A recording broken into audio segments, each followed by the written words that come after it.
Nous sommes ravis de vous accueillir pour ce webinaire organisé par Bretagne Commerce International avec le cabinet Kairos qui se présentera tout à l'heure, maître Stanislas Velov, que je remercie pour son intervention. Sur le thème de ce webinaire, donc guerre en Ukraine et sanctions contre la Russie, comment gérer l'impact sur les relations commerciales? Dans un contexte que vous connaissez tous, avec une intervention, armée de la Russie contre l'Ukraine, nous avons souhaité organiser ce webinaire sur l'impact, que cette crise a sur vos relations commerciales avec ce pays, avec l'Ukraine également. Je pose effectivement tout de suite le point sur ce sont c'est un webinaire sur les aspects juridiques de ces relations commerciales. Dans les questions évoquées par, les entreprises, il y a bien entendu, des questions d'ordre commercial. On n'y répondra pas lors de ce webinaire, mais je dirai un mot sur ce sujet à la fin de ce webinaire.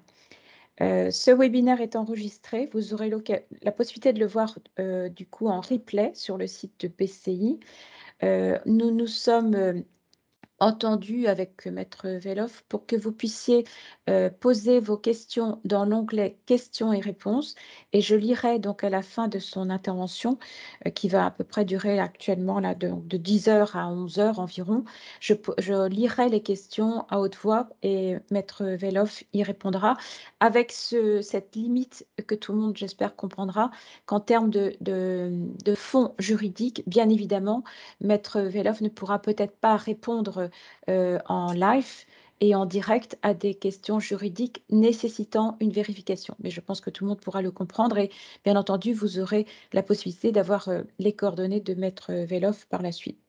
Donc voilà, donc je rappelle, vos questions, vous les indiquerez, sur l'onglet questions et réponses. Voilà, nous allons commencer, maître Velov, si vous voulez bien, je vais présenter rapidement, rappeler les missions de Bretagne Commerce International, bien que j'ai vu à la liste des entreprises présentes que bon nombre d'entre vous nous connaissez déjà. Donc très succinctement, pour rappel, Bretagne Commerce International est une association d'entreprises bretonnes, environ 1000 adhérents, qui a été créée à l'initiative du Conseil régional de Bretagne et des CCI de Bretagne. Nous accompagnons les entreprises sur 2 volets essentiels.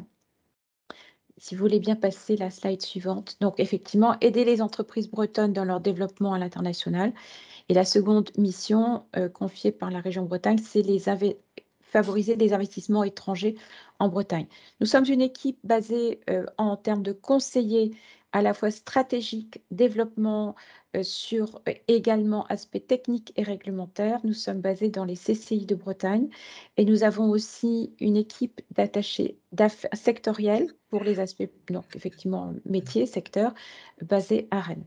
Vous nous connaissez, donc je ne vais pas, approfondir davantage et pour vous accompagner à l'étranger lors de vos missions de prospection, par exemple, ou de missions d'homologation de vos produits, nous avons une équipe de partenaires agréés à l'étranger dans environ 85 pays. Vous voyez tout ceci à l'écran et vous l'aurez dans la présentation qui vous sera adressée par la suite. Donc nous redisons notre mission d'accompagnement. Nous avons également sur la slide suivante. Celle-ci? Voilà, on peut passer un petit peu encore. Oui. S'il vous plaît. Donc voilà, 2 points peut-être sur nos diagnostics. Rappelez-vous donc que nous pouvons vous accompagner dans la structuration de l'entreprise, les aspects de priorisation de vos produits marchés. Également, point important sur les aspects financiers. Ce sont nos collègues donc, conseillers basés en CCI pour les aspects stratégiques et l'aspect plus technique et réglementaire relevant par exemple de ces points que nous voyons actuellement.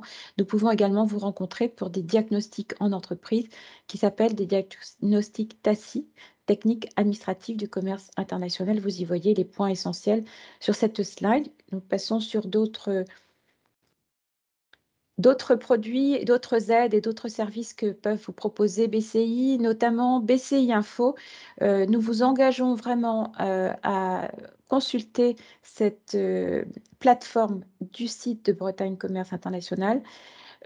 Une partie, les 2 premières lignes ouvertes à tous et une seconde partie synthèse et marché, entreprises et organismes, où vous avez des informations beaucoup plus précises, voire des études, mais qui sont là destinées à nos adhérents. Donc, nous vous engageons à adhérer à VCI. Deux nouvelles plateformes et deux nouveaux outils proposés aux adhérents. BCI Connect, qui est un réseau de mise en relation entre de dirigeants à dirigeants.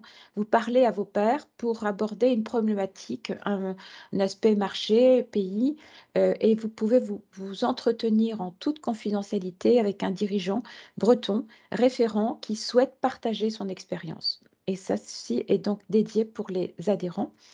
Un autre outil plus loin qui consiste à vous proposer un catalogue Suppliers from Bretagne qui vient d'être lancé là début d'année, où vous proposez, vous présentez en anglais vos produits, vos services, vos solutions.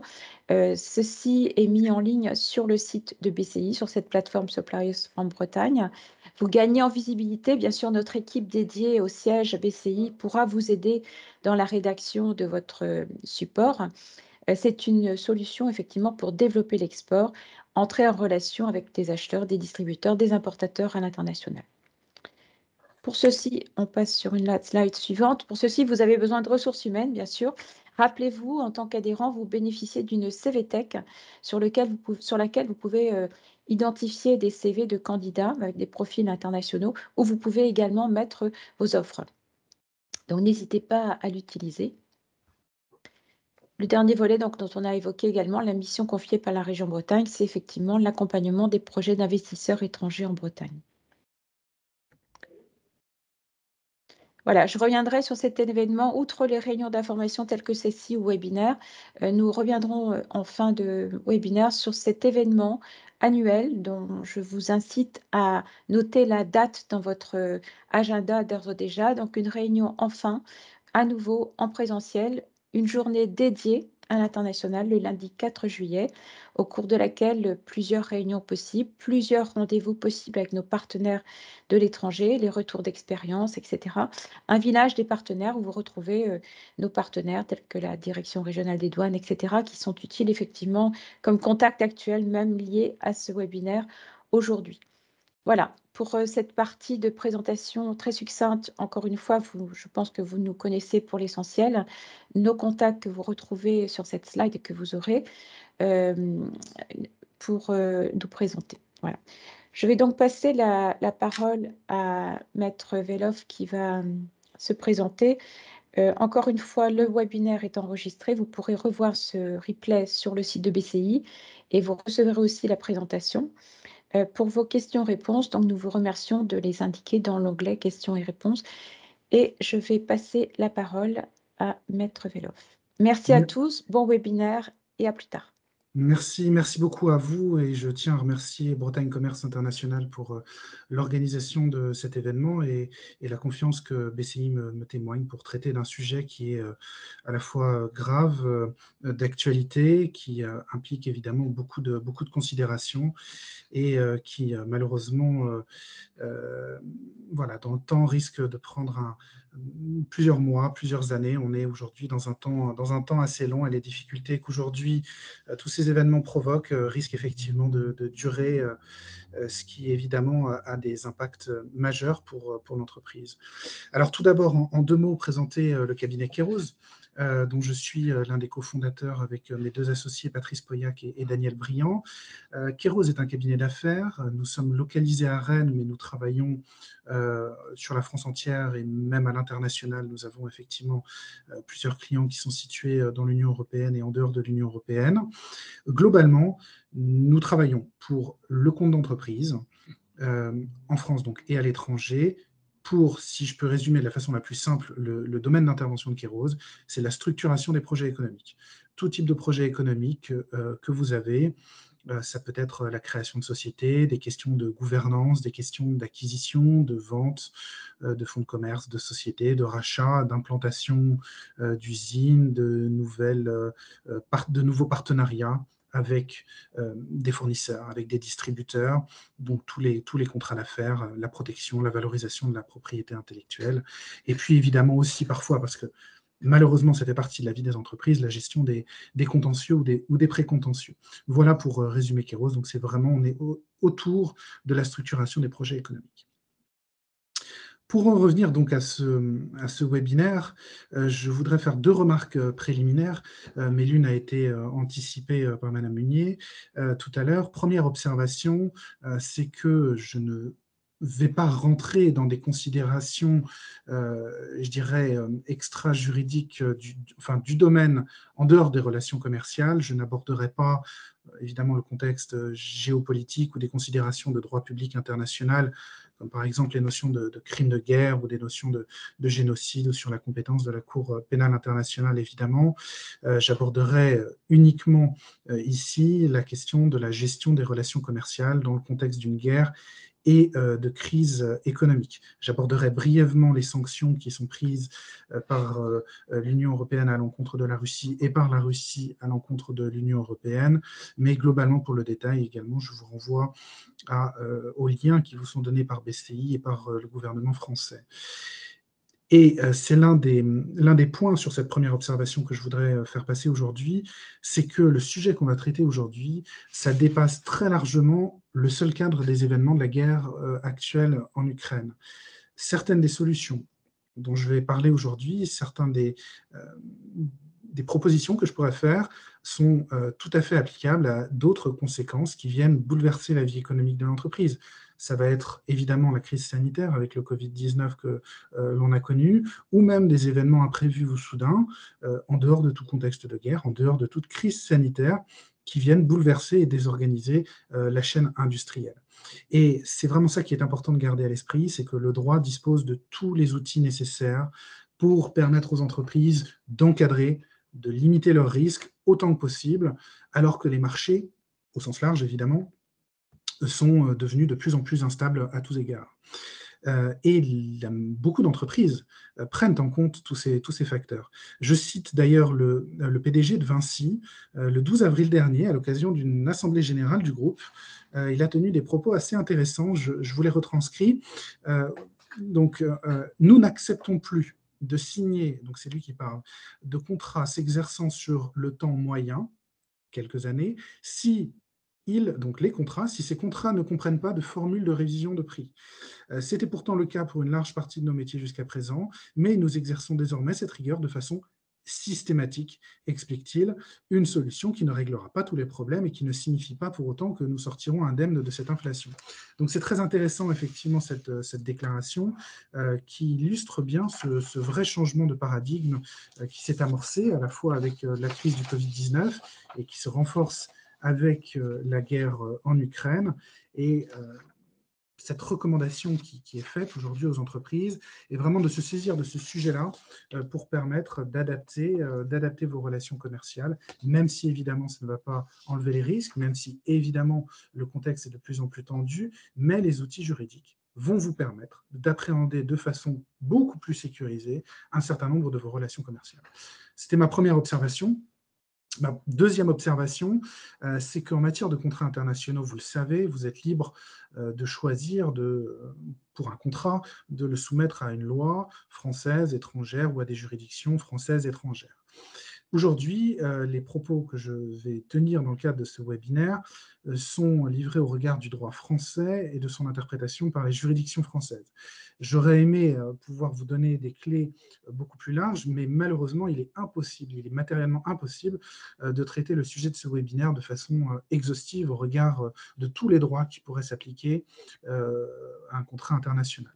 Et donc, ce dont je vais traiter aujourd'hui ne va concerner que les contrats qui seront soumis ou qui pourront être soumis par des règles légales à l'application du droit français. Alors,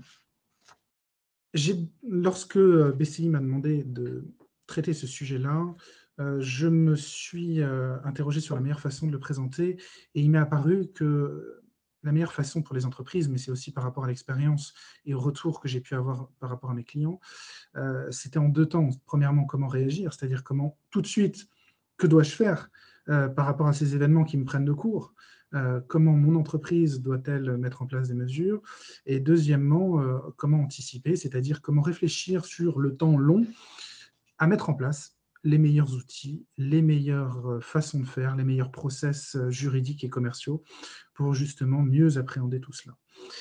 Alors, Première, première question, donc comment réagir, comment utiliser les outils de droit commun.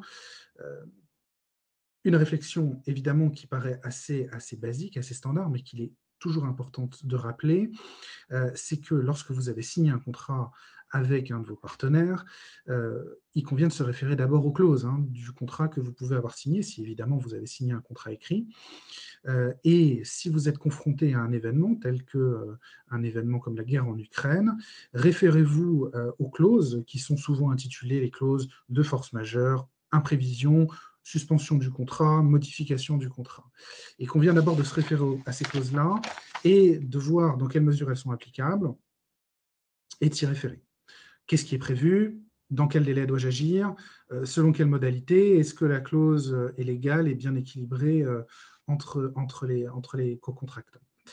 Et c'est lorsque, justement, le contrat ne prévoit pas de mécanisme ou lorsque les mécanismes prévus ne sont pas suffisamment précis, que l'on va se reporter au droit commun pour, les contrats en cours. Et là-dessus, donc on est obligé de faire un détour par rapport à la force majeure et par rapport effectivement à ces événements de la guerre en Ukraine. Je vais m'y arrêter un petit peu parce que la réponse à la question de savoir si la guerre en Ukraine est constitutive d'un événement de force majeure ou non, la réponse n'est pas forcément évidente. On va le voir. C'est la raison pour laquelle les choses doivent être appréciées au cas par cas et une plus grande prudence, la plus grande prudence est conseillée en la matière. Alors, la force majeure, donc c'est un événement qui revêt 3 caractéristiques cumulatives, donc les 3 doivent être effectivement, présentes lors de la survenance d'un événement. Donc c'est un événement imprévisible au moment de la conclusion du contrat, extérieur au contrôle du débiteur et irrésistible, c'est-à-dire que l'événement et ses effets ne peuvent pas être évités par des mesures appropriées. Je vais revenir dans un instant sur chacun de ces 3 critères pour justement voir en détail comment est-ce qu'ils peuvent ou non justement s'appliquer. Mais gardez à l'esprit, à ce stade-là, et c'est l'objet de mon petit point d'exclamation sur mon slide, qu'aucun événement en soi, j'insiste là-dessus, ne constitue un cas de force majeure.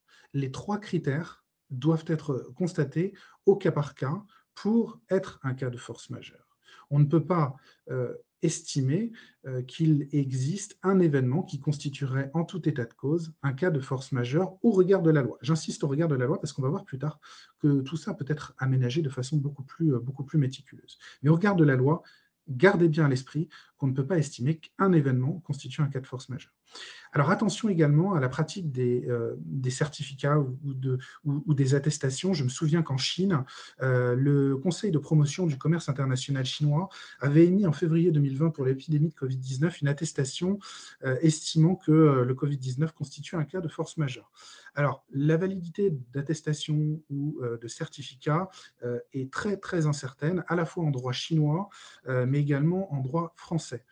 De même, lorsque le gouvernement avait déclaré en mars 2020 que le Covid-19 était un cas de force majeure, qui ça pouvait constituer de façon générale, automatique et abstraite un cas de force majeure, eh bien en réalité ce n'est pas conforme à la loi et notamment à l'article 1218 du Code civil sur la force majeure. Il faut regarder si les 3 critères sont remplis. On ne peut pas décréter, le gouvernement ou aucune instance ne peut décréter comme ça qu'un événement est un cas de force majeure. Donc chaque situation est différente. Chaque situation doit être appréciée selon les faits et surtout, par rapport à l'obligation dont il est question, c'est-à-dire quelle est l'obligation que vous devez remplir au regard du contrat. C'est de la livraison de produits, c'est de la prestation de services, etc. etc. Voilà pour ce premier point de rappel. On va donc aller brièvement sur chacun de ces 3 critères, mais je voulais quand même vous le rappeler parce que ça me paraît important pour ensuite aller sur la guerre en Ukraine et vous allez mieux comprendre pourquoi dans un instant. Alors le premier critère de la force majeure, c'est l'irrésistibilité. Ça signifie que l'événement et ses effets ne peuvent pas être évités par des mesures appropriées.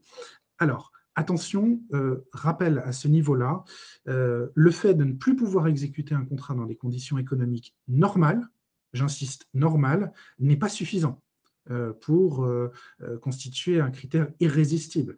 Si vous pouvez toujours fournir une prestation de service, même si vous la vendez à perte, même si vous la vendez à des conditions moins avantageuses, ce n'est pas un cas de force majeure. On verra après que la solution se situe plutôt dans ce qu'on appelle l'imprévision, mais c'est vraiment l'impossibilité de fournir la prestation qui est le critère au niveau de la force majeure. Et ça, gardez-le bien à l'esprit. Et surtout, il faut aussi se dire qu'un événement, comme par exemple un vol à main armée, alors j'ai pris cet exemple-là, mais je prendrai des exemples plus proches de la guerre tout à l'heure, un vol à main armée, par exemple, n'est pas en soi nécessairement constitutif d'un cas irrésistible de force majeure. Je vous donne deux exemples qui, dans des circonstances assez similaires, normalement devraient mener à la même solution. Mais vous allez voir qu'en réalité, les solutions sont différentes et vous allez voir pourquoi. Le premier cas de force majeure, donc c'est sur le slide, où la force majeure avait été reconnue, c'était pour un vol à main armée d'une cargaison de produits de la marque Redskin pour 188 000 euros. Il y avait eu donc un vol à main armée avec conducteur qui avait été bloqué en plein milieu de la circulation. Et le donneur d'ordre, donc c'est-à-dire la personne qui avait sollicité le transporteur, n'avait demandé aucune précaution, n'avait souscrit aucune assurance particulière pour le fret, la valeur du fret n'était pas connue, il n'y avait pas de risque particulier, et donc la force majeure a été bien reconnue pour ce vol à main armée. Mais dans une affaire différente, pour des produits LVMH à hauteur de plus d'1,2 million €, il y a eu un rejet du cas de la force majeure. Pourquoi ? Pourtant, il y a bien eu un vol à main armée, mais en réalité, la société LVMH, donc, qui avait mandaté le transporteur, avait dit attention, dans le cahier des charges donc, du transport, il y avait un paragraphe sécurité avec un avertissement, attention, caractère sensible des produits transportés, il y a des mesures à mettre en œuvre pour prévenir ce type d'incident. Il y avait eu d'autant plus un vol à main armée 6 mois plus tôt, et donc en réalité, eh bien, ce n'était pas irrésistible. C'est-à-dire qu'en réalité, si des mesures de sécurité avaient été déployées par le transporteur, ce vol à main armée aurait pu à tout le moins être retardé ou au moins peut-être évité. Et donc, en réalité, ce critère d'irrésistibilité n'était pas rempli. Donc, il y aurait pu avoir des mesures. Et donc, la force majeure n'a pas été reconnue dans ce cas-là. Donc, c'est assez intéressant, effectivement, de voir que la notion de mesure appropriée s'apprécie vraiment par rapport au contexte. Deuxième critère, c'est l'imprévisibilité. Ça veut dire qu'il ne peut pas être prévu au moment de la conclusion de l'engagement. Attention, j'insiste là-dessus et vous allez voir pourquoi j'insiste là-dessus. Je vais revenir dessus lorsque je vais parler de la guerre en Ukraine. C'est que la force majeure, l'événement, s'apprécie au moment où on a accepté l'obligation. Pas par rapport au moment où évidemment elle se réalise ou par rapport à un autre moment. C'est au moment où l'obligation a été acceptée. Et évidemment, par définition, un événement n'est plus imprévisible à partir du moment où il se réalise et où il produit ses effets. Alors, je vous donne deux exemples, mais je ne vais pas m'arrêter là-dessus parce que c'était juste, vous aurez le PowerPoint, vous pourrez les regarder plus en détail. Mais sachez simplement qu'une tempête en soi n'est pas nécessairement un caractère, ne revêt pas forcément un caractère d'imprévisibilité, notamment dans des régions qui peuvent connaître des phénomènes similaires. Et donc, ça n'avait pas été reconnu comme ayant le caractère d'imprévisibilité et d'irrésistibilité. Donc, dans des régions où, effectivement, même s'il y a eu un événement de tempête, si ces événements n'étaient pas imprévisibles parce qu'on était dans des régions qui sont assez exposées, eh bien, en réalité, on peut rejeter effectivement ce critère d'imprévisibilité, donc pas de force majeure. Pareil pour l'incendie. Si on est dans des régions qui sont particulièrement exposées à des risques d'incendie et qu'on ne prend pas de mesures particulières, eh bien là encore, on peut discuter le critère de prévisibilité et d'irrésistibilité par rapport à des incendies ou par des tempêtes. Voilà, je voulais simplement vous donner ces événements-là, ces exemples-là, pour vous rappeler aucun événement en soi, si grand soit-il, tels que des incendies ou des tempêtes, ne sont pas nécessairement, même s'ils sont exceptionnels, des cas de force majeure. Troisième critère, c'est le critère d'extériorité. Cette condition est assez logique, hein, évidemment. Lorsqu'on se prévaut de la force majeure, il ne faut pas qu'on soit nous-mêmes à l'origine de l'empêchement. Pour autant, il n'est pas nécessaire que l'événement soit totalement extérieur au débiteur s'il s'agit bien d'un empêchement. Donc, je vous ai donné deux exemples, pour une personne physique et pour une personne morale. Donc, pour une personne, la maladie peut être un cas de force majeure, si la dégradation de l'état de santé présente bien un caractère imprévisible et brutal. Je vous ai donné deux jurisprudences de la Cour de cassation qui vont en ce sens-là. Et pour une société, qu'est-ce qu'un cas d'extériorité ? Alors, la grève des salariés peut constituer un cas de force majeure si elle trouve son origine dans des décisions politiques et gouvernementales. Mais, par contre, si la grève trouve ses origines dans une attitude fautive, alors attitude fautive entre guillemets, hein, de l'employeur. Alors là, en l'occurrence, l'attitude fautive de l'employeur, c'était il avait refusé d'appliquer des accords de majoration de salaire qui avaient été convenus effectivement dans le cadre de négociations collectives. Donc l'attitude fautive de l'employeur, en réalité, peut faire échec à ce critère d'extériorité. Donc une grève, gardez ça en tête, une grève peut constituer un cas de force majeure, sauf si l'employeur est à l'origine de cette grève par son attitude fautive. On en a fini sur les 3 critères. Quels sont les effets maintenant de la force majeure sur le contrat? Alors, c'est simple, hein, le code civil nous donne les effets qui sont prévus.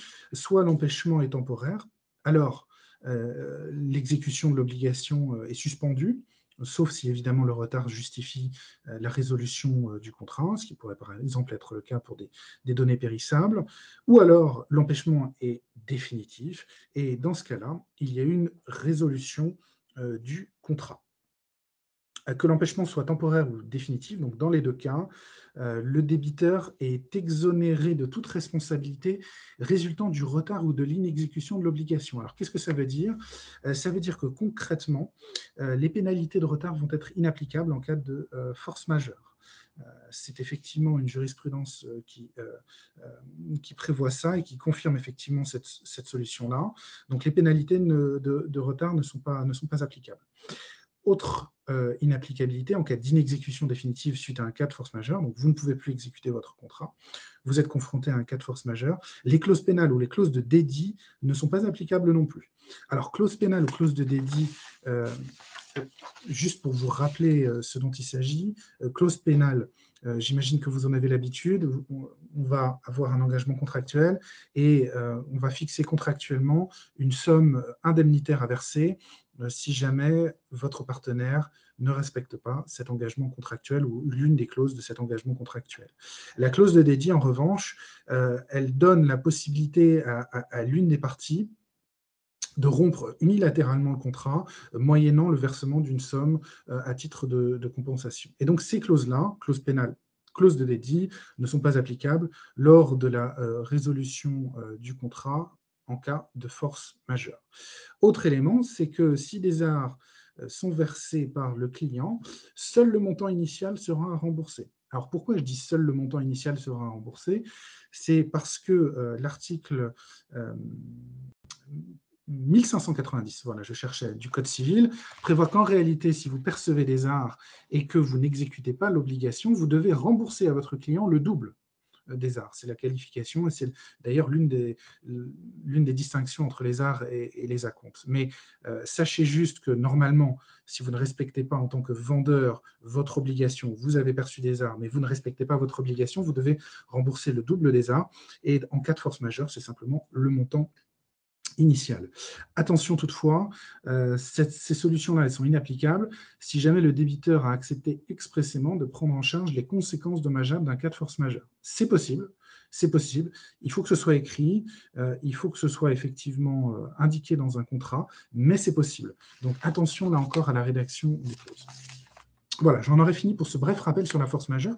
Et maintenant, on va en venir à l'un des sujets principaux, c'est de savoir si la guerre en Ukraine peut constituer un cas de force majeure.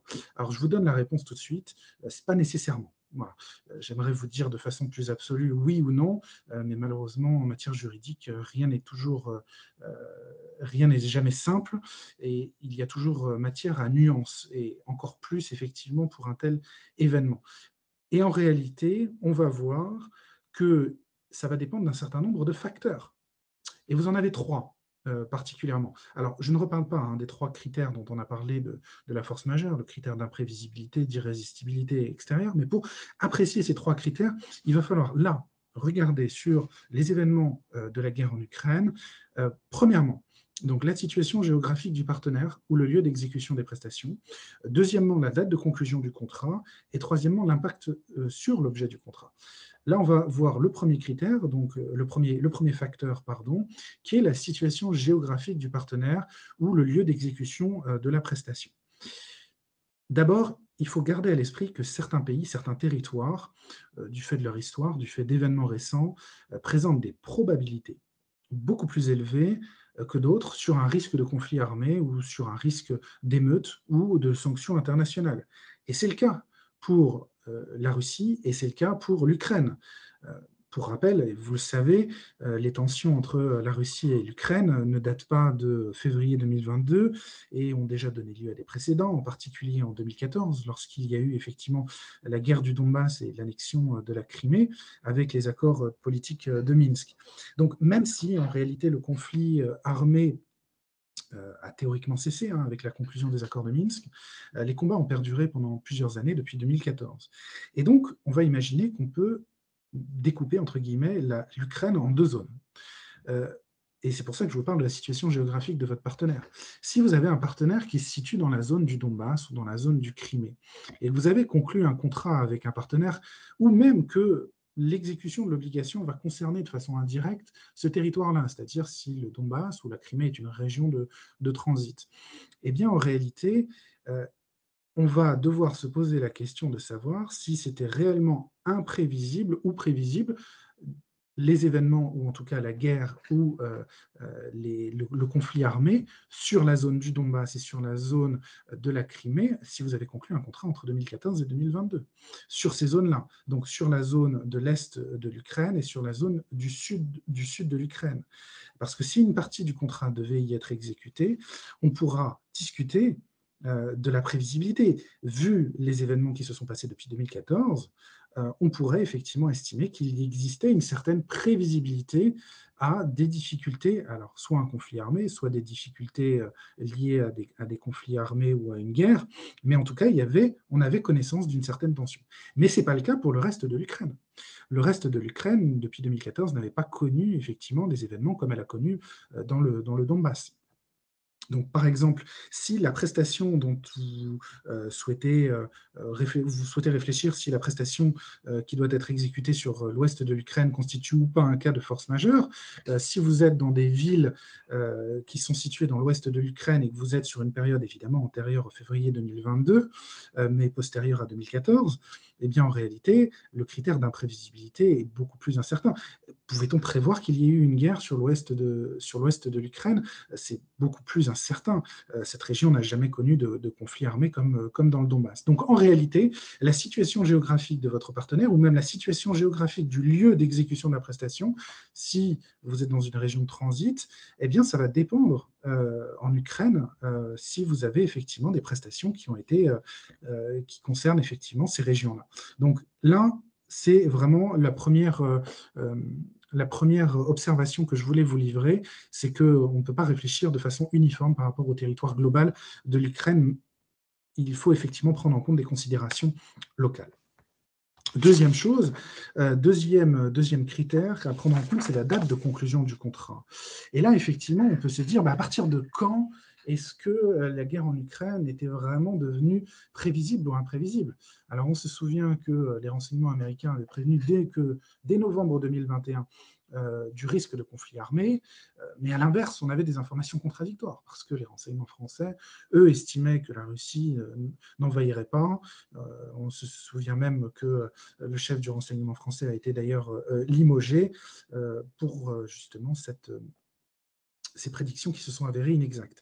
Mais imaginons que vous ayez conclu un contrat à partir de septembre 2021 qui concernait effectivement l'Ukraine. Est-ce qu'en septembre 2021, la guerre ou les événements la guerre en Ukraine était imprévisible?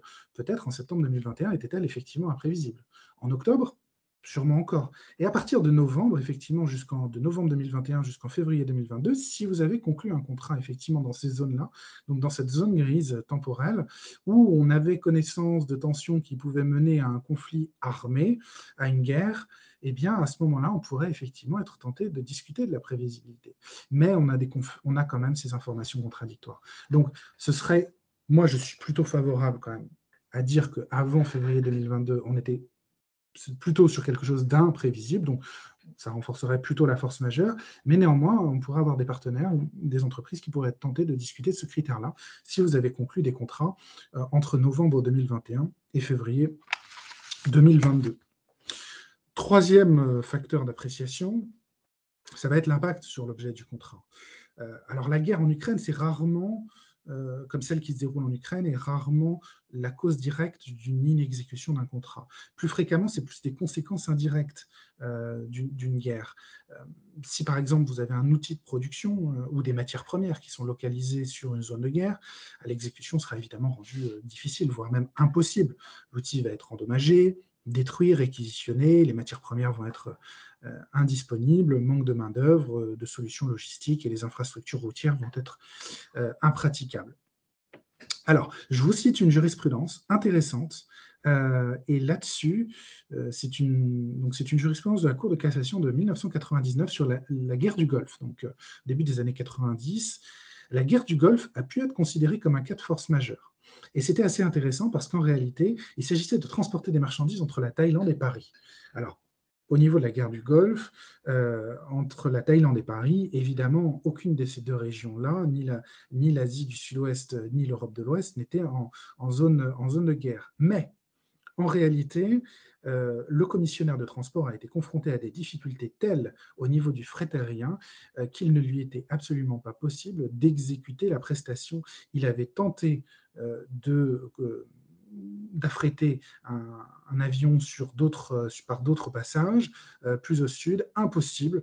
Et donc, ces circonstances-là, la guerre du Golfe, avait été considérée comme un cas de force majeure, comme un impact sur l'objet du contrat, même si la prestation ne s'exécutait pas et ne transitait pas par un territoire en guerre. Mais du fait du bouleversement du fret aérien, il y a eu effectivement ces circonstances-là qui ont justifié un cas de force majeure.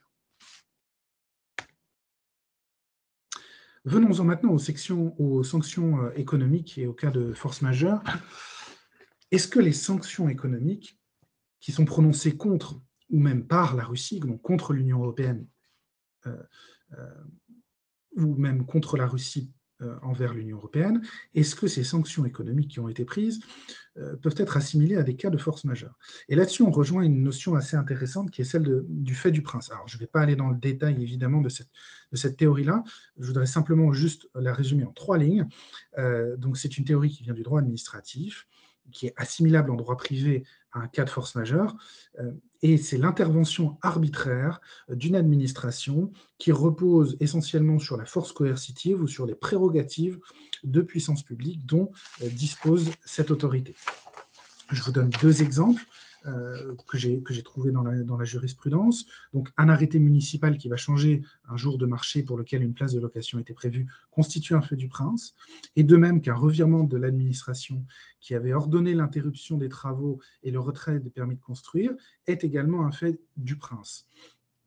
Et c'est assez intéressant, cette théorie-là, parce qu'on pourrait tout à fait l'appliquer aux principales sanctions économiques qui ont été prises contre la Russie et qui pourraient constituer effectivement un fait du prince, puisque la réglementation qui a été prise par l'Union européenne rentrerait dans ce cas de figure. Donc, pour rappel, je vous renvoie donc aux liens qui vous sont donnés par BCI ou par le gouvernement français pour la liste exhaustive des sanctions qui ont été prises. Donc, les sanctions principales qui ont été prises contre la Russie, donc c'est interdiction de vente d'avions et de pièces détachées aux compagnies aériennes russes, fermeture des ports, routes et espaces aériens aux transporteurs russes, interdiction d'exportation de biens de technologie de luxe, exclusion de banques russes et biélorusses du système SWIFT. Et en retour, on a également des sanctions économiques qui ont été prises par la Russie, puisque la Russie estime effectivement en parallèle que ces sanctions justifient par elles-mêmes la prise de sanctions à l'encontre d'un certain nombre d'entreprises européennes et de relations économiques. Voilà les principales sanctions qui ont été prises par la Russie, qui peuvent constituer également un fait du prince. Interdiction d'exportation d'équipements industriels, véhicules, bois, matériel ferroviaire, sucre, céréales. Possibilité, donc la Russie donne la possibilité de payer les dettes en roubles uniquement. Restriction sur les transferts de fonds dans une devise étrangère vers un pays étranger, et interdiction de proposer des prêts ou des crédits. Et donc ces sanctions-là, tant du côté de l'Union européenne que du côté de la Russie, sont susceptibles de rendre impossible l'exécution d'une prestation. Vous avez par exemple l'embargo sur le charbon, et donc à ce moment-là, effectivement, vous pourrez utilement invoquer le fait du prince pour vous exonérer de l'exécution de votre prestation au regard justement de ces de ces sanctions. Je voudrais maintenant m'arrêter brièvement sur la force majeure et l'obligation de paiement, mais très brièvement, pour vous donner notamment un cas particulier assez intéressant d'une banque iranienne qui me semble assez transposable éventuellement à ce qui pourrait se passer en Russie. Alors, lorsque vous êtes dans un cas de force majeure, vous ne pouvez pas vous exonérer d'un paiement au motif d'un cas de force majeure. Ça, c'est une jurisprudence constante. Le débiteur d'une obligation contractuelle d'une somme d'argent ne peut pas s'exonérer de cette obligation en invoquant un cas de force majeure. En revanche, la force majeure peut justifier un retard dû à des incidents techniques ou informatiques, et donc effectivement, on peut s'exonérer, on peut demander une exonération du retard de paiement, des indemnités, des pénalités de retard pour un paiement, mais pas de la somme en principal. Et donc, vous avez une jurisprudence assez intéressante qui concernait l'Iran, mais qui pourrait tout à fait être applicable à la situation de la Russie.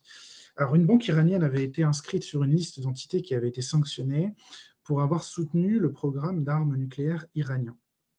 Les avoirs de cette banque avaient été gelés, et lorsque cette banque a été remise, donc a été enlevée de la liste d'entités sanctionnées, elle a récupéré ses avoirs, mais à ce moment-là, les créanciers ont exigé des pénalités de retard. Et la banque iranienne s'est donc fondée sur la jurisprudence que je viens de vous citer sur le slide précédent, et elle disait, bah, écoutez, moi, je m'exonère des pénalités de retard parce que le gel de mes avoirs constitue un cas de force majeure. Et si on reprend effectivement la jurisprudence classique de la Cour de cassation, bah, effectivement, on peut s'exonérer du paiement des pénalités de retard, ce qui peut constituer des sommes substantielles, évidemment.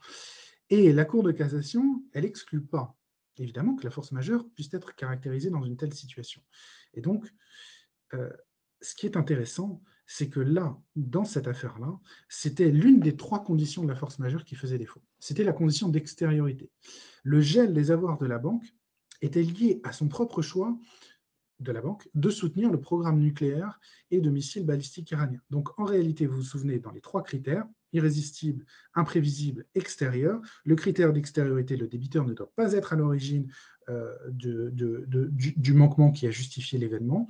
Or là, effectivement, dans ces cas d'espèce, même si théoriquement on pourrait être exonéré des pénalités de retard, la Cour de cassation a retenu qu'en l'espèce, c'était bien le comportement de la banque qui avait justifié les sanctions internationales et donc qu'elle ne pouvait pas s'exonérer des pénalités de retard. Donc c'est assez intéressant. Et là-dessus, on peut tout à fait imaginer quel pourrait être le raisonnement. Mon client russe peut-il se prévaloir des sanctions économiques pour s'exonérer de son obligation de paiement? Alors, si l'on regarde par rapport à cette jurisprudence de la banque iranienne, l'exclusion de banques russes, l'exclusion de 7 banques russes et 3 banques biélorusses du système SWIFT n'est pas irrésistible et devrait ne devrait tout au plus justifier qu'une exonération temporaire pour les pénalités de retard. Donc ça, on parle bien d'un client personne physique. D'autant plus qu'un client personne physique, on pourrait tout à fait imaginer qu'il puisse, comment dire, contourner ou en tout cas utiliser d'autres banques qui, elles, ne sont pas exclus du système SWIFT pour procéder au paiement de la somme en principale, voire même des pénalités de retard. Mais sur les pénalités de retard, vraisemblablement, il pourrait en être exonéré, mais au moins de la somme en principale, un client russe pourrait tout à fait passer par une banque qui, elle, n'est pas exclue du système SWIFT pour procéder au paiement de sa créance. Ça, c'est pour une entité, donc une société qui est cliente d'une banque russe. En revanche, pour les banques russes, on peut tout à fait s'interroger, est-ce qu'elles sont à l'origine, en tout cas du point de vue européen, des sanctions internationales? On sait que certaines banques russes ont justement été exclues parce qu'elles soutiennent, ou en tout cas, c'est effectivement ce qui est le motif qui a été donné, parce qu'elles soutiennent effectivement l'économie. Elles soutiennent effectivement l'État russe et elles soutiennent donc effectivement l'effort de guerre russe. Donc à ce moment-là, on pourrait se situer dans le cas de figure de la banque iranienne et donc rejeter le cas de force majeure. En revanche, pour les clients russes, même s'ils sont clients de ces banques qui ont été exclus, ça me paraît beaucoup moins évident. Donc, conseil pratique, en présence d'un événement qui est susceptible de constituer un cas de force majeure, notifiez-le dans les formes et dans les délais prévus par votre contrat. Si le contrat ne prévoit rien sur ce point, vous devez le notifier par écrit, dès lors qu'il apparaît que vous ne pouvez pas exécuter votre prestation dans le délai contractuel. Je ne vais pas aller sur l'exception d'inexécution, je vous en parle juste en 2 mots. Sachez juste que lorsque vous avez un client ou un fournisseur qui ne s'exécutera pas, vous pouvez vous-même lui opposer ce que l'on appelle l'exception d'inexécution, c'est-à-dire c'est la réponse, hein, du créancier, en cas de force majeure. Si vous êtes confronté à une personne qui ne peut pas exécuter son obligation, eh bien vous pouvez, vous aussi, vous dispenser de l'exécution de la vôtre. Je n'aborderai pas, j'irai pas plus loin, même si effectivement il y aura beaucoup de choses à dire, mais voilà, ça pourra faire l'objet en tout cas de questions si jamais vous en avez. L'imprévision, très brièvement. Alors, on a fini la force majeure, on va aller sur l'imprévision. Je vais aller un petit peu plus vite après sur le deuxième point, sur le deuxième aspect, parce que c'est beaucoup plus intéressant. Alors, l'imprévision, elle a été prévue, donc c'est une pratique des contrats qui a été intégrée dans le corpus juridique en 2016 par la réforme du Code civil. L'imprévision, c'est une solution qui est alternative à la force majeure. Et l'objectif, ça va être d'adapter, ou plutôt de tenter d'adapter, d'essayer d'adapter, on va voir pourquoi, parce que c'est une solution qui est assez imparfaite, d'adapter le contrat en cas de bouleversement économique. Et donc, l'événement suppose 3 conditions. Premièrement, c'est que l'événement ne pouvait être raisonnablement prévu au moment de la conclusion du contrat. Bon, là-dessus, on retrouve le même critère que la force majeure, il n'y a rien de nouveau, c'est la même chose. En revanche, là où ça diffère de la force majeure, c'est sur le deuxième critère, c'est que l'événement rend excessivement onéreuse l'exécution de l'obligation. On l'a vu tout à l'heure, la force majeure, ça rend impossible l'exécution de l'obligation. Là, ce n'est pas impossible, c'est que ça la rend excessivement onéreuse. Bon, qu'est-ce que ça veut dire que excessivement onéreuse? On n'a malheureusement pas de critères qui nous sont donnés. J'ai regardé, j'ai tenté de voir dans la jurisprudence si on avait des indices ou des critères qui nous permettaient de savoir à partir de quel moment un événement devient excessivement onéreux. On n'en a malheureusement pas, donc c'est effectivement au cas par cas. Et troisième élément, la partie qui s'en prévaut ne doit évidemment pas avoir accepté par écrit dans un contrat d'en assumer le risque. Alors quel est l'intérêt excusez-moi, je reviens sur les exemples d'événements. Donc, voilà le type d'événement qui peut constituer des cas d'imprévision: changement de la réglementation douanière ou fiscale, variation significative du cours des matières premières, tension sur les chaînes d'approvisionnement. Quel est l'intérêt de l'imprévision légale, du régime du Code civil, tel que je vous l'ai donné? Alors, en réalité, je ne vais pas tourner autour du pot, ça présente très très peu d'intérêt selon moi.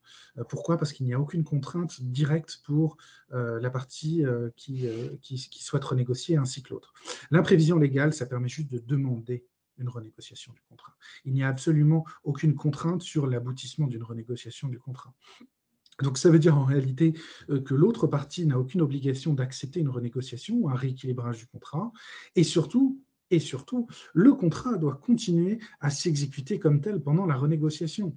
C'est-à-dire que vous êtes confronté à un événement qui bouleverse l'économie de votre contrat, vous demandez la renégociation, mais pendant que vous demandez la renégociation et que vous renégociez, vous devez continuer d'exécuter. Donc vous avez votre fournisseur qui va continuer à vous commander un certain nombre de produits et vous les vendrez à perte. La renégociation peut se poursuivre pendant plusieurs semaines. D'autant plus que si jamais vous n'aboutissez pas à un accord amiable, vous pouvez effectivement saisir le juge, mais vous devez, là encore, continuer d'exécuter pendant la période où vous saisissez le juge jusqu'à ce que vous obteniez une décision.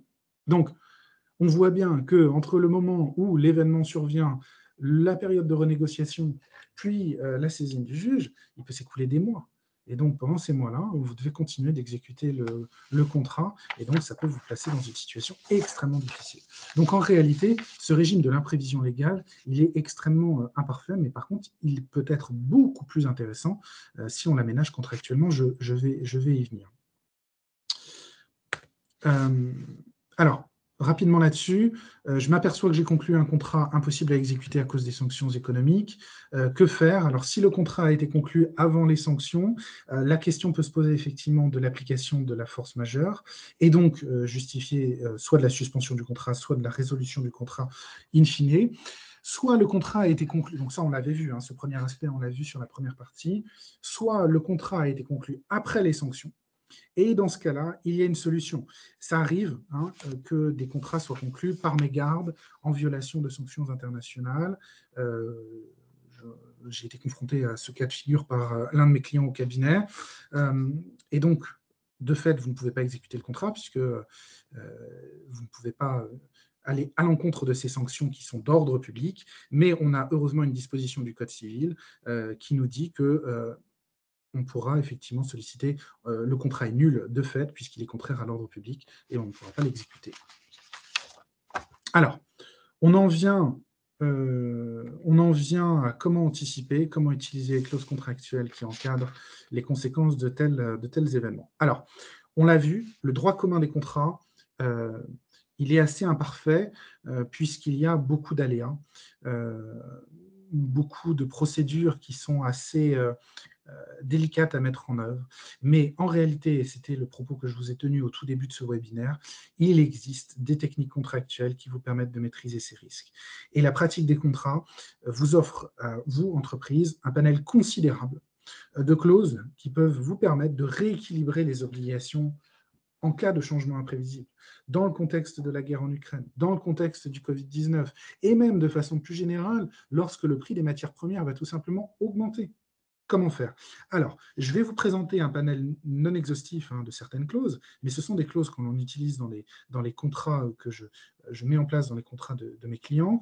Je vais vous en présenter 4. Premièrement, donc, c'est les clauses de suspension, les clauses de plafond de commande, les clauses de répartition de coûts des réglementations et les clauses d'indexation. Alors, tout d'abord, sur ces clauses de suspension ou ces clauses de force majeure. On l'a vu tout à l'heure, la force majeure, elle suppose la réunion de 3 événements. OK. Mais sachez qu'en réalité, heu, vous pouvez anticiper ce risque-là. Vous pouvez l'anticiper parce que le régime de la force majeure, il peut être aménagé contractuellement. Comment faire? Eh bien, tout simplement, vous pouvez, faire présumer qu'un certain nombre d'événements constituent des cas de force majeure. Donc, des guerres, des embargos, des émeutes, des mouvements sociaux, des blocages de dépôts de carburant. Donc, vous faites une présomption en disant que ces événements-là sont présumés être des cas de force majeure. On peut même aller jusqu'à retirer, voire même assouplir une des conditions. On peut enlever la condition d'extériorité, on peut enlever la condition d'irrésistibilité. Je vous donne un exemple avec une clause de Total qui avait été utilisée lors de la crise du Covid-19 avec EDF. Et c'est assez intéressant parce qu'on a un arrêt de la Cour d'appel de Paris de 2020 en la matière. Qu'est-ce qui s'était passé sur cette clause-là? En fait, vous aviez un contrat de fourniture d'électricité qui avait été conclu entre EDF et Total pendant la crise du Covid-19. Il y avait eu effectivement donc une baisse des commandes. Bon. Et dans ce contrat-là, il y avait une clause qui était en fait une sorte d'hybridation entre la clause de force majeure et la clause d'imprévision.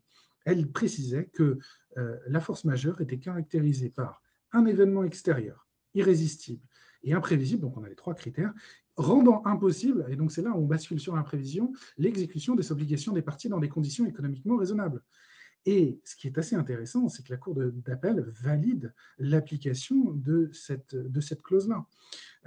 Et en réalité, qu'est-ce qui s'était passé? C'était que Total avait observé une diminution très importante de la consommation d'électricité en France, puisque c'était pendant le confinement, et que comme il ne pouvait pas la stocker, il était obligé de la vendre à perte.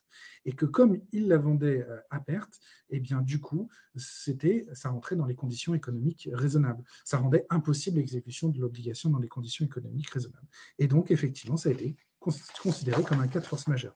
Mais vous pouvez aller plus loin encore. Vous pouvez aller beaucoup plus loin et vous pouvez vous détacher totalement de la notion de force majeure. Vous pouvez dire, vous n'affirmez même pas qu'un événement est présumé être un cas de force majeure. Vous listez un certain nombre d'événements et vous précisez quelles vont être les conséquences pratiques en cas de survenance d'un tel événement. Suspension du contrat ou résiliation du contrat. Et dès lors qu'un événement, comme ceux que vous avez prévus, arrive, peu importe qu'il soit irrésistible, imprévisible, extérieur, puisque vous ne faites pas référence à la force majeure, eh bien, dès lors qu'un de ces événements arrive, par exemple, grève, inondation, incendie, on a vu que ça pouvait potentiellement donner lieu à discussion, eh bien, dès que ces événements-là arrivent, vous l'avez prévu, eh bien, en réalité, vous allez prévoir un régime de suspension du contrat, un régime de résolution du contrat. Et on peut aller effectivement très loin. Je vous ai donné quelques clauses qui peuvent être considérées comme qui ont été considérés comme valides et qui sont considérés d'office en réalité comme des cas de force majeure. Donc on peut aller très loin et on peut aller vraiment prendre en compte l'économie de votre contrat pour dire que tel type d'événement, eh bien, ça va entraîner la suspension du contrat. Donc ne laissez pas le régime légal s'appliquer pour se poser la question, est-ce qu'on répond vraiment aux critères? Prenez les devants, anticipez cela au niveau de la clause de suspension et de la clause de force majeure, et vous pouvez aller lister un certain nombre d'événements, et vous pouvez effectivement, en fonction de ce que vous souhaitez faire, prévoir des régimes particuliers. Et donc, l'intérêt, c'est qu'évidemment, vous n'allez pas discuter tous ces critères légaux sur l'application de la force majeure. Vous allez pouvoir prendre en compte des aspects techniques, des aspects économiques du contrat. Je pense par exemple sur la fourniture d'électricité. Si on a par exemple une coupure régulière ou habituelle, ou même un dommage sur la ligne électrique, ça peut, si vous le prévoyez, constituer une cause de suspension du contrat et un cas de force majeure. Donc, on peut aller très loin en réalité et on va aller vraiment prendre en compte les aspects techniques et économiques de votre contrat, ce dont vous avez besoin pour le mettre en place. Et donc, c'est vraiment utile. Attention, point de vigilance, les événements listés doivent être limités pour éviter les abus, évidemment. Il ne faudrait pas que vous puissiez, que votre co-contractant puisse bénéficier d'un effet d'aubaine pour prendre n'importe quel événement pour résoudre le contrat.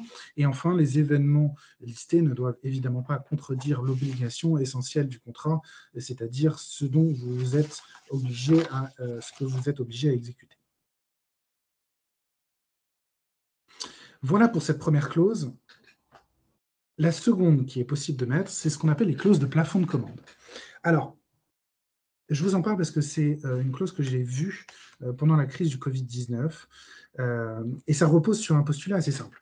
Dans les contrats d'affaires, on a souvent des contrats cadres qui sont conclus, soit pour une période d'une année, soit pour des périodes biannuelles ou même sur 3 ans, 5 ans, etc. Vous avez donc un contrat cadre qui va s'appliquer. On convient par avance de toutes les conditions dans lesquelles les produits vont être vendus ou les prestations vont être délivrées. Et ensuite, il suffit que le client envoie un bon de commande pour que la prestation s'exécute. Et donc, le bon de commande sera considéré comme un contrat d'application à l'intérieur du contrat cadre. Et donc, il suffit que le client émette un bon de commande pour que, en réalité, le fournisseur soit tenu d'exécuter la commande. Et ça, c'est important parce qu'effectivement, il n'y a plus de, entre guillemets, de négociation possible au niveau du devis, au niveau du bon de commande, puisque le contrat cadre prévoit que c'est l'émission d'un bon de commande qui va valoir effectivement ordre d'exécuter la prestation. Alors, ça peut être très simple, ça peut être une source de simplicité, mais en réalité, dans des périodes de risque ou de crise, de pénurie, ça peut être extrêmement délicat à gérer. Je l'ai vu, donc, comme je vous l'ai dit, pendant la crise du Covid, les consommateurs, et ça, par le coup, vous l'avez constaté vous-même, se sont rués sur certains produits, notamment les pâtes alimentaires. Dès le déclenchement de la crise, les rayons ont été complètement vidés. Et donc, qu'est-ce qui s'est passé? Les distributeurs, ils ont passé commande dans des volumes anormalement élevés auprès de leurs fournisseurs, auprès des industriels, pour notamment les pâtes alimentaires. Et en face, c'est bien les fournisseurs, ils étaient contraints de livrer les produits. Ils étaient contraints parce qu'ils avaient conclu des contrats cadres qui les engageaient, dès qu'il y a un bon de commande, à livrer ça. Alors que dans le même temps, ces mêmes fournisseurs ne pouvaient pas répondre à cette demande, n'étaient pas en mesure de fabriquer en quantité suffisante pour satisfaire toutes les demandes de leurs distributeurs. Et donc, on s'est retrouvé effectivement avec des pénuries, avec des impossibilités d'exécuter des commandes, et éventuellement même à des ruptures de relations commerciales. Donc, une façon de faire, une façon de gérer qui existe et que je vous recommande de réfléchir, alors soit de mettre en place, soit en tout cas de voir dans quelle mesure est-ce que ça pourrait être applicable, c'est donc des clauses de plafond de commande. Ce sont des clauses qui vont prévoir que le client ne pourra commander qu'une quantité maximum définie de produits sur une échelle de temps donnée. Les commandes qui vont dépasser ce seuil que vous aurez fixé pourront être exécutées, mais devra nécessiter l'accord du fournisseur pour leur prise en charge.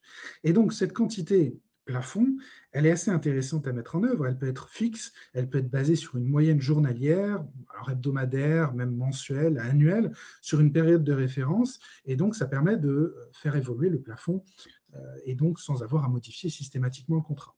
Par exemple, une clause qui peut prévoir que le client ne pourra commander au cours d'un même mois une quantité de produits égale à 3 fois la quantité mensuelle moyenne commandée par le client au cours de l'année précédente. Donc ça veut dire que le client pourra commander 3 fois plus que sur une moyenne d'un mois de l'année précédente, mais ça permet au fournisseur de mieux gérer ses stocks, d'éviter d'avoir des ruptures d'approvisionnement, d'éviter qu'un des distributeurs commande tous les produits et que du coup les autres distributeurs se retrouvent eh bien, sans aucune solution. Et donc c'est tout à fait possible. Et en même temps, cette clause-là, elle a une certaine souplesse puisqu'elle vous permet tout à fait d'exécuter, de suivre la livraison de produits au-delà du seuil que vous aurez défini, mais sous réserve d'un accord et sous réserve que vous en ayez la possibilité. Donc, on a vraiment une souplesse de possibilités dans ces clauses de plafond de commande. Et donc, l'intérêt est évidemment de protéger le fournisseur en cas de choc de la demande. On l'a vu pour le Covid-19. Ça ne nécessite pas de modification des habitudes de commande des parties et ça n'empêche pas le fournisseur d'accepter le surplus de commande s'il est en capacité de les honorer. Alors, troisième clause, la clause de répartition des coûts. On l'a vu, le commerce international est soumis à des aléas qui changent constamment. L'un des exemples les plus récents, c'est le Brexit. On peut identifier un risque majeur, mais on ne sait pas s'il va se réaliser. Et donc, les parties peuvent anticiper en prévoyant, en déterminant que si le risque se produit, eh bien, on va fixer par avance les règles de prise en charge, de savoir qui va prendre en charge ce surcoût. Donc, ça peut être le client, ça peut être le fournisseur, ça, c'est vraiment dans la négociation commerciale. Et donc, l'avantage, c'est que l'éventuel surcoût, la charge de cet éventuel surcoût, est déjà prise en compte au moment de la conclusion du contrat. Donc, vous identifiez un événement qui peut se produire à court, moyen ou même à long terme, et vous dites que si cet événement se réalise, le surcoût qui va en résulter sera pris en charge par telle partie, ou bien à 50-50, ou bien à 30-70, à vous de voir. Ça, c'est vraiment quelque chose qui fait l'objet d'une négociation. Et donc, comme je vous l'ai dit, c'était effectivement ce qui s'est produit au moment du Brexit. On l'a vu, il y avait une vraie période d'incertitude qui s'était ouverte au moment où le Royaume-Uni avait pris la décision, ou en tout cas il y a eu cette décision prise par référendum de sortir de l'Union européenne, mais qu'on ignorait quelles étaient les conséquences financières, notamment sur la surcharge des les douanes, etc., sur les coûts des formalités douanières, les droits de douane, etc., etc. Eh bien, les entreprises pouvaient, et d'ailleurs l'ont fait à l'époque, prévoir effectivement que si jamais ce risque se produit, telle partie prendra à sa charge les surcoûts. Troisième clause, la clause d'indexation. Alors ça, c'est une clause qui est vraiment incontournable par rapport à la volatilité des coûts. Ça s'applique de façon extrêmement large. C'est une clause vraiment que je recommande de la mettre en place le plus souvent possible dans la mesure où votre activité le permet. La clause d'indexation, ça permet en réalité de prévoir un ajustement automatique des prix à la hausse ou à la baisse par rapport à la variation d'un indice. Alors, c'est une clause qui est devenue usuelle ou obligatoire dans certains secteurs d'activité.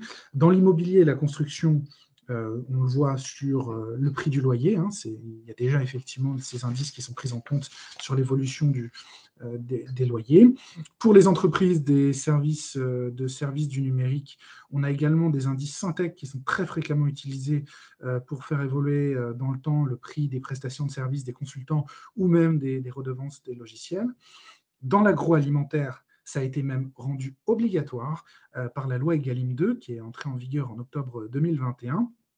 Elles sont devenues obligatoires, ces clauses d'indexation, tout au long de la chaîne d'approvisionnement du producteur jusqu'au distributeur. Alors globalement, la loi Egalim 2, je ne vais pas aller sur ce terrain-là parce qu'on pourrait faire un webinaire entier là-dessus, mais c'est vrai qu'il était laissé une grande liberté aux parties pour définir quelle était la formule de calcul et les indices choisis. Et quatrième secteur d'activité, c'est le transport routier de marchandises. Le transport routier de marchandises, vous connaissez cette surcharge carburant qui a été rendue obligatoire dans la loi, dans le Code des transports. C'est en réalité une clause d'indexation qui est basée sur l'indice du coût des carburants. Donc ces dispositions qui sont devenues usuelles ou obligatoires dans le secteur d'activité, qu'est-ce qui vous empêche de la mettre en place également, une clause d'indexation dans vos secteurs si vous n'êtes pas concerné ou si vous ne le faites pas déjà? Qu'est-ce qui vous empêche de les mettre en place? La réponse, c'est rien, puisqu'en réalité, cette clause présente un intérêt majeur. Vous allez en réalité pouvoir répercuter à la hausse ou à la baisse le coût d'achat ou le coût de production des matières premières, ou encore même le coût de salaire ou même le coût de consultant extérieur. Ça veut dire que vous allez donner une vraie prévisibilité au client qui sait qu'il va bénéficier d'une baisse du produit si l'indice baisse et d'une hausse qui vous permet à vous, fournisseur, de préserver effectivement vos marges. Et donc, c'est une clause qui est extrêmement équilibrée, qui est objective, puisqu'elle repose sur l'évolution d'un indice extérieur et qui est incontournable, évidemment, dans des secteurs d'activité où les marges sont faibles. On l'a vu, je vous remets ici le palmarès de la volatilité des matières premières sur le bois, le blé et le pétrole. Tous les jours, encore, ça augmente. Je vous ai donné jusqu'au 7 mars dernier, mais ces indices évoluent de façon absolument mirobolante. Ces coûts augmentent de façon mirobolante chaque mois. C'est vraiment une clause d'indexation, une recommandation majeure que je vous recommande de mettre en place, parce que si vous ne la mettez pas en place, eh bien, ça veut dire que lorsque vous faites un devis, lorsque vous vous engagez sur un prix, vous risquez de supporter tout ou partie de la hausse des coûts sans pouvoir le répercuter à vos clients. Parce que le régime légal, il est complètement insuffisant sur l'imprévision, c'est-à-dire vous avez un bouleversement de circonstances économiques. Le bois de construction a pris plus 176%. Eh bien, le régime légal de l'imprévision, vous pouvez tenter de le mettre en œuvre, vous pourrez tenter de renégocier, vous pourrez essayer d'obtenir une renégociation de la part de votre partenaire. Et si votre partenaire ne veut pas, vous serez quand même obligé, pendant toute cette période-là et jusqu'à la saisine d'un juge, avec une décision aléatoire, coûteuse, etc., vous serez encore contraint d'exécuter cette prestation. Donc vraiment, pensez-y, c'est vraiment quelque chose d'important à mettre en place. 3 points de vigilance, j'en aurai fini dans quelques minutes.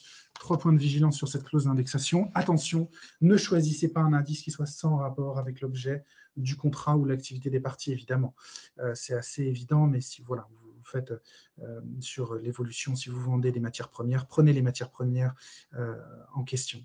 Deuxième point de vigilance, ne pas prévoir de clauses déséquilibrées qui vont exclure la réciprocité. Alors, qu'est-ce que ça veut dire? En gros, vous vous dites, si ça augmente, le prix augmente, mais si ça baisse, je ne baisse pas mes prix. Ça, ce n'est pas possible. Évidemment, c'est une clause qui doit avoir une réciprocité, qui doit bénéficier aux deux parties, qui doit être objective et équilibrée. Donc, si l'indice baisse, il baisse, et donc le prix doit être répercuté à la baisse. Et s'il augmente, eh bien, vous devez également répercuter cette hausse à l'augmentation. Donc, il faut que ce soit effectivement dans les deux sens.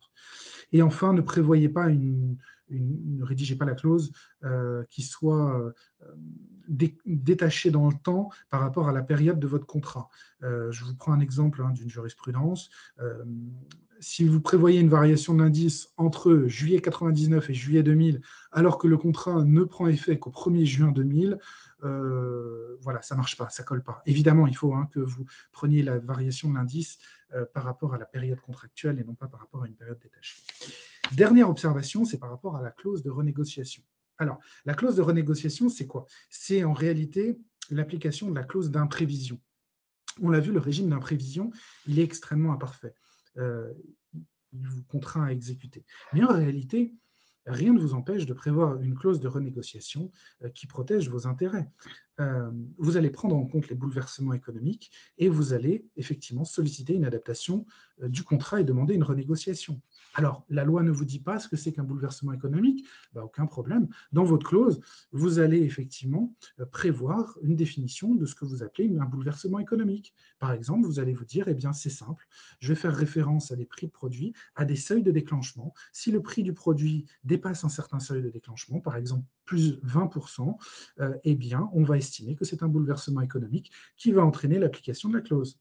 Alors, la loi vous impose de continuer à exécuter l'obligation pendant la renégociation, pas de problème là encore. Rien ne vous empêche de suspendre l'exécution de l'obligation par la rédaction d'une clause en ce sens-là. Suspendez l'exécution du contrat pendant la renégociation, rien ne vous en empêche. Le régime légal ne rend pas ça possible, mais rien ne vous empêche d'anticiper ces risques-là. Donc, prévoyez même un allongement possible des délais de livraison. C'est tout à fait possible, mais il faut que ce soit effectivement indiqué dans vos contrats. Si là encore, la loi ne vous dit pas ce que c'est que le délai pour renégocier, aucun problème. Prévoyez une procédure dans votre clause de renégociation. Prévoyez une clause dans laquelle vous allez avoir un délai pour demander l'ouverture de la renégociation, apporter des justificatifs, un certain délai pour renégocier, par exemple 15 jours, 3 semaines, 1 mois, et prévoyez également les conséquences de l'accord. Et vous pouvez même aller plus loin. Vous pouvez même aller plus loin, c'est-à-dire que si vous avez un désaccord sur la renégociation, on peut même imaginer, mais alors ça, il faut faire attention à la rédaction, mais c'est tout à fait possible, que vous allez rebasculer sur une indexation. C'est-à-dire qu'en réalité, la clause de renégociation, si vous n'aboutissez pas à une renégociation, vous allez rebasculer sur la clause d'indexation, ce qui va vous permettre d'avoir une augmentation objective de vos coûts. Et donc ça, c'est vraiment intéressant à mettre en place en réalité. Cette clause de renégociation, elle est vraiment complémentaire avec la clause d'indexation. Ça ne vous oblige pas à faire référence à des indices, hein. Elle est beaucoup plus souple, elle est beaucoup plus large, et les deux peuvent en réalité cohabiter. Voilà pour cette présentation. Alors en conclusion de ce webinaire, lorsque vous êtes confronté à des difficultés dans l'exécution de vos contrats, voilà, pensez d'abord évidemment à vous référer à ce à quoi vous vous êtes engagé. Si évidemment vous avez des clauses ou des contrats en ce sens-là, référez-vous au droit commun si jamais il n'y en a pas. Puis-je invoquer la force majeure? Puis-je invoquer l'imprévision? Comment le faire? Et il y a des stratégies pour mettre en place ces choses-là. Mais surtout sur le plus long terme, sur le temps long, comme disait le PDG du groupe Vinci, pensez à adapter vos contrats. Pensez à utiliser ces outils-là pour sécuriser vos marchés, d'autant plus que tout, malheureusement, laisse à penser que les événements que nous avons connus, Covid, guerre en Ukraine, peuvent durer, se reproduire, s'accélérer, s'intensifier. On ne sait pas malheureusement de quoi demain est fait. Beaucoup d'entreprises ont déjà recours à ces outils. Pensez-y également car les enjeux sont considérables et il n'y a aucun fatalisme à avoir. Bien au contraire, tous les outils existent pour vous protéger. Voilà, je vous remercie. Merci beaucoup, Maître Veloff, pour toutes ces précisions. On va continuer à avancer la présentation, si vous voulez bien. Ah, Je vous laisse... excusez-moi, je viens d'arrêter le partage. Désolé. Hop, c'est pas grave. je remets tout de suite mon écran. Je profite donc pour rappeler ceci. C'est effectivement, vous avez en introduction rappelé que nous sommes dans un contexte, on va remettre la suite, si vous voulez bien, pour que je puisse poursuivre. Oui, c'est un sujet, effectivement, que vous avez, Excusez-moi, je vous en prie, je vais aller plus doucement. Préciser que c'était un sujet grave, vous avez raison. On est dans un contexte quand même de conflit, de conflit armé. Donc, tout conseil ou toute information, évidemment, dans ce contexte très particulier, sera évidemment liée aussi aux évolutions politiques, notamment des sanctions de l'Union européenne et aussi du côté russe. Ça, personne ne peut évidemment avoir déjà l'anticipation sur ce sujet. Néanmoins, vos conseils effectivement sur les clauses sont évidemment extrêmement importants. Et je voulais rappeler aux participants, et après on lira les questions, n'hésitez pas, bien sûr, à prendre connaissance de tous les liens utiles de la Commission européenne ou de l'État français que nous relayons et que BCI Info relaie sur une page qui est la page BCI Info.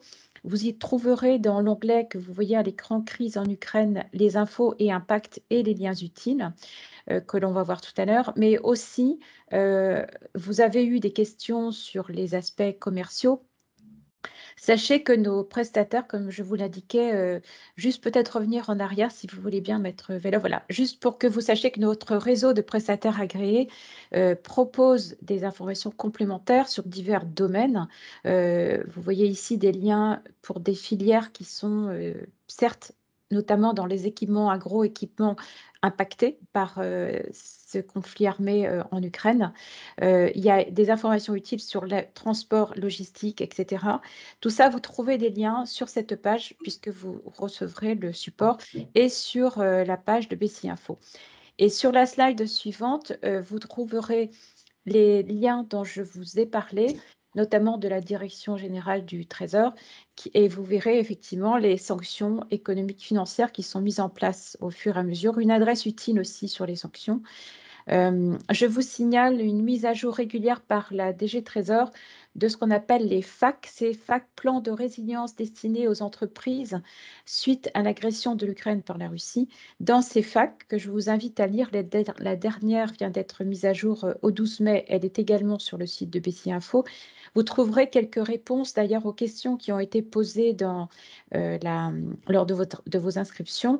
Je cite en mémoire des questions sur comment fait-on quand on a une assurance protection engagée sur tel pays. BPI. Il y a des réponses à ces questions. Vous pouvez aussi, d'ailleurs, parmi les participants, je crois qu'est présent également BPI France. Vous pouvez bien sûr interroger BPI France. Vous pouvez interroger, comme je disais tout à l'heure, nos conseillers stratégiques et un aspect financier. N'hésitez pas à revenir vers nous. Un point important également, l'État a donné mission au service des CCI d'accompagner les entreprises sur les difficultés financières générées par cette crise, tant d'ailleurs précédente Covid ou aujourd'hui cette crise liée à un conflit armé. Quand vous allez sur le lien que vous voyez à l'écran, vous trouverez par région, par département en Bretagne, le contact pour vous mettre en relation avec votre conseiller CCI. Voilà pour ma part, je reviendrai après sur d'autres aspects, mais on va, pour, continuer sur ce sujet, lire les questions. En l'occurrence, j'en ai une, sous les yeux qui a un lien sur les indexations. Je crois que vous ne pouvez pas voir les questions, maître Velov, Non, donc je vais vous malheureusement, je ne peux lire. pas voir les questions. Je compte sur vous pour Il n'y a pas me de les souci, je retranscrire vous lis la. fidèlement. Oui, très bien. Donc ça, le sujet, c'est l'indexation. Quelles sont les sources fiables pour avoir des indexations sur les matières premières, acier, cuivre, métaux en général? Je ne sais pas si vous avez la réponse, sinon, bien sûr, on pourra Si, si, fouiller le bien sûr. sujet. Il y a beaucoup d'indices qui sont donnés, effectivement. Vous avez l'INSEE, qui est une source qui répertorie beaucoup d'indices sur lesquels, effectivement, un certain nombre d'entreprises se réfèrent. Et vous pouvez, sur le site de l'INSEE, retrouver plusieurs indices, alors qui ne sont pas forcément donnés qui sont pas forcément des indices de l'INSEE elle-même, mais qu'elle répertorie. Et je vous invite à aller consulter. Il y a énormément, il y en a des centaines et des centaines. Et là-dedans, vous trouverez, je suis sûr, l'indice qui vous sera qui sera le plus précis possible. Très bien, je vous remercie. Alors, moi, à l'écran, je ne vois pas d'autres questions, sauf si mes collègues de BCI m'indiquent en voir. Je n'en vois pas à ce stade. Je vais juste réactualiser la. Mais je ne pense pas.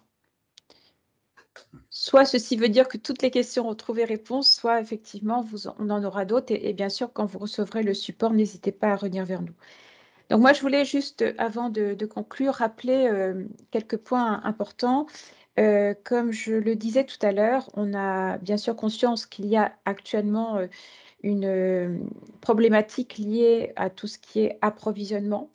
On voulait juste vous indiquer que on a le réseau Entreprises Europe, donc CCI Bretagne, qui est relais de la Commission européenne, vient de lancer une plateforme qui s'appelle Résilience des chaînes d'approvisionnement pour trouver des alternatives dans les chaînes d'approvisionnement. Le réseau Entreprises Europe a mis en ligne une plateforme dont on vous donnera le lien lorsque ma collègue vous adressera le mail de suivi de ce webinaire, une plateforme B2B permanente d'échange entre des fournisseurs et des acheteurs qui restera ouverte jusqu'en février 2023. Elle permet notamment des rendez-vous d'affaires B2B internationaux préprogrammés tout au long de l'année pour éventuellement vous mettre en relation avec des partenaires.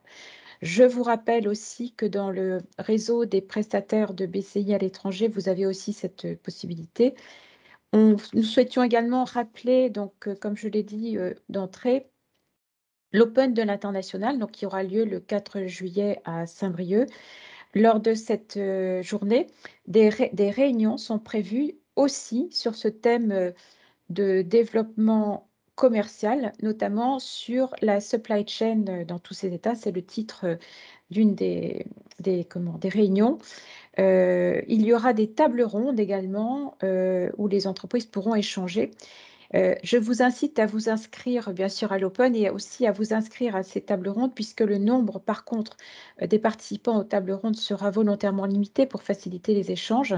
Il y aura une table ronde sur les achats à l'international, l'administration des ventes à l'international, le marketing digital à l'international, tout ce qui est RH aussi, et les notions de RSE dont on parle beaucoup. Beaucoup de focus pays sur diverses zones du monde. On vous invite à aller voir le programme sur le site de BCI et comme je le disais, des rendez-vous B2B avec nos prestataires vous seront proposés également et organisés, bien sûr planifiés à l'avance lorsque vous vous inscrirez. Et enfin, dans le village des partenaires, vous aurez la possibilité d'avoir des rendez-vous avec, par exemple, notre partenaire de la direction, régionale des douanes de Bretagne. Et je profite de votre écoute, toujours sur le sujet de la notion de maîtrise des coûts de matières premières.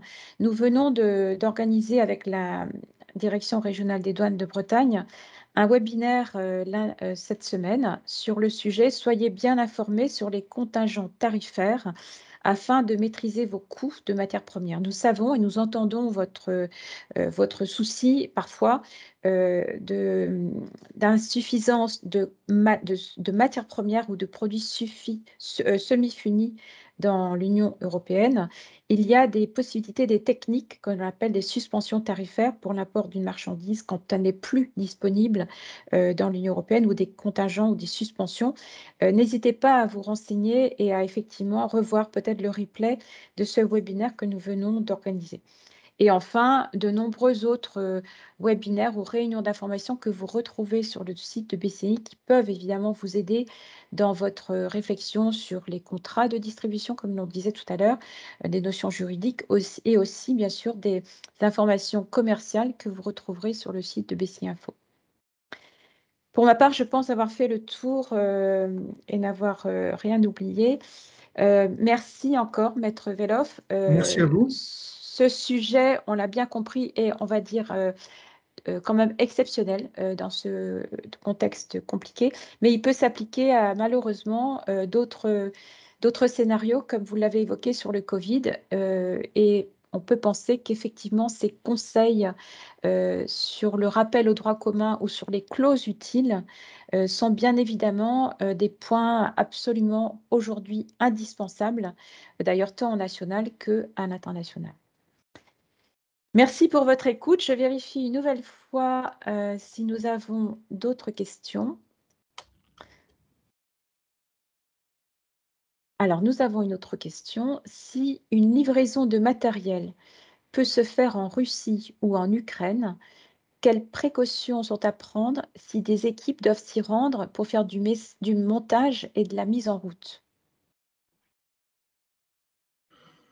Alors, précaution à quel niveau, en fait? Parce que je pense qu'effectivement, il y a, Alors, heu, je pense qu'on entend effectivement la sécurité des personnes et sans doute les autorisations. Alors, pour les aspects sanctions, autorisations, mobilité, et cetera, je vous renvoie oui. aux liens utiles que vous retrouverez soit sur le site de la DG Trésor, soit sur le site de BCI Info qui vraiment fait un travail de veille régulier. Heu, vous trouverez des informations sur ces sujets-là. Je Sur voudrais la juste, Oui, préciser juste un point important. Attention lorsque vous exécutez, une prestation, en Russie, à ce que votre partenaire en Russie ne soit pas l'une des sociétés qui soit concernées, par les sanctions internationales et par les gels d'avoirs. Vous avez une procédure, hein, dans ce cas-là, avec tout à la fait. direction générale du Trésor qui est prévue. Si jamais vous avez des dettes, ou de l'argent, peu importe, vous êtes concerné par, effectivement, l'une des sociétés, l'un des oligarques russes, heu, qui fait l'objet de sanctions, attention. Attention effectivement à ne pas aller en violation d'une sanction internationale. Tout à fait. Donc je reprends sur la page, de BC Info qui s'appelle «Conflit en Ukraine, info et impact». Vous allez voir effectivement ce lien vers le registre national des gels, sur les sanctions économiques et financières, et vous avez également,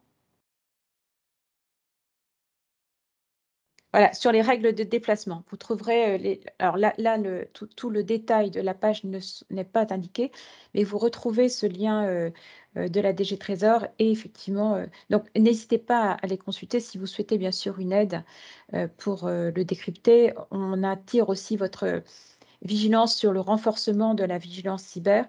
Donc tout un spectre, malheureusement de points de vigilance et de sanctions. Mais l'intérêt de justement de ce webinaire d'aujourd'hui, c'est de vous sensibiliser à tous ces moyens que vous et toutes ces personnes, qui peuvent vous aider à trouver, ces informations.